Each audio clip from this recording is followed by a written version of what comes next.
প্রয়োজনীয় সংস্কার ছাড়া জাতীয় নির্বাচন চায় না জামায়াতে ইসলামী। নির্বাচন কমিশনের সাথে বৈঠক শেষে এই অবস্থান স্পষ্ট করেন দলের সেক্রেটারি জেনারেল মিয়া গোলাম পারওয়ার।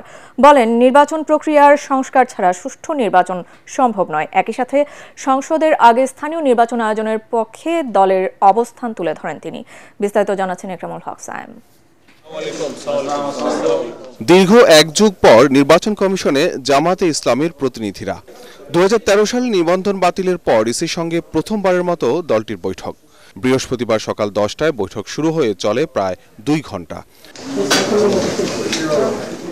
বৈঠক শেষে সাংবাদিকদের সাথে কথা বলেন জামায়াতের সেক্রেটারি জেনারেল মিয়া গোলাম পারওয়ার।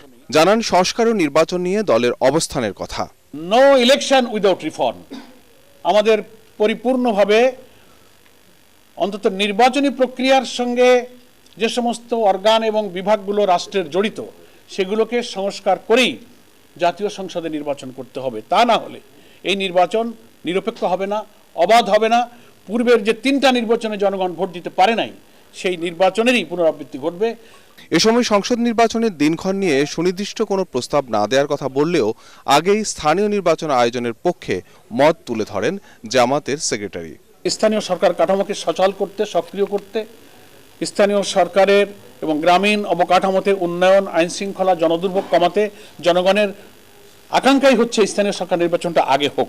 আমরা জনগণের এই আকাঙ্ক্ষার সাথে সমর্থন এবং সম্মান ব্যক্ত করি। এসব ইস্যুতে বিএনপির সাথে ভিন্ন অবস্থানকে গণতন্ত্রের সৌন্দর্য বলে মনে করেন তিনি। জানান, 300 আসনে প্রার্থী দিতে প্রস্তুত জামাত। একটা গণতান্ত্রিক দেশে নানান ইস্যুতে ভিন্ন মত থাকতেই পারে, এ ব্যাপারে আমাদের কোনো মন্তব্য নেই। আমাদের একটা মত দিয়েছি, তার সাথে আরেকটা দলের ভিন্ন মত থাকতে পারে। That is the beauty of democracy. এটা হতেই পারে।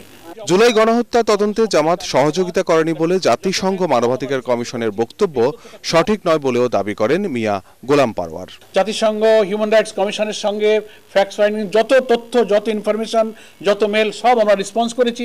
এই তথ্যটা কিভাবে এসেছে আমরা চেক করব। এটা তথ্য আমরা যাচাই করেছি, এটা সঠিক নয়। Thank you. Ekramul Haque Sayem, ATN Bangla, Dhaka. ধন্যবাদ সবাইকে।